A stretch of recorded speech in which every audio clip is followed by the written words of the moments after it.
আপনি যেটা জানেন সেটা হলো এনামুল বিজয় আন্তর্জাতিক ক্রিকেটে পারে না, অচল এবং যোগ্য নয়।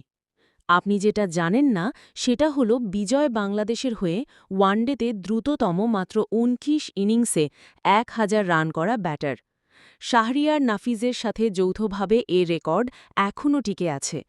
বিজয়ের ৪৯ ওয়ানডে ক্যারিয়ারে ৩ শতক ও ৫ ফিফটিতে ১৩৫২ রান বাংলাদেশের অনেক ব্যাটসম্যান থেকে ভালো।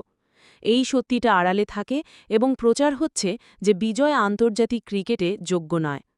আন্তর্জাতিক ক্রিকেটে যোগ্য না হওয়া ব্যাটার যদি দেশের হয়ে ওয়ানডেতে দ্রুততম ১,০০০ রান করতে পারে, তাহলে এই ব্যাটারকে নিয়ে প্রশ্ন তোলার আগে ১০ বার ভাবা উচিত।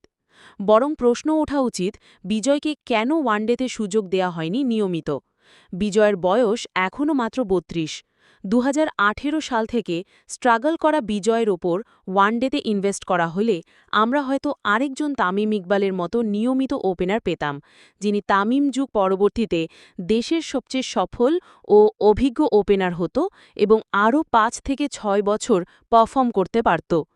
কিন্তু আফসোস এবং হতাশাতেই শেষ হচ্ছে বিজয়ের আন্তর্জাতিক ক্যারিয়ার। আপনি বিজয়কে অবজ্ঞা করে কথা বলেন, বলতেই পারেন। তবে একই সাথে মনে রাখবেন, বিজয় ওয়ানডে ক্রিকেটে দেশের হয়ে দ্রুততম ১,০০০ রান করা ব্যাটার, যা করতে পারেনি দেশ সেরা ওপেনার তামিম ইকবাল, লিটন দাস, সৌম্য সরকার। পারার সম্ভাবনা খুবই কম তানজিদ তামিম, নাইম শেখ ও পারভেজ ইমনেরও। জুবায়ের আহমেদ।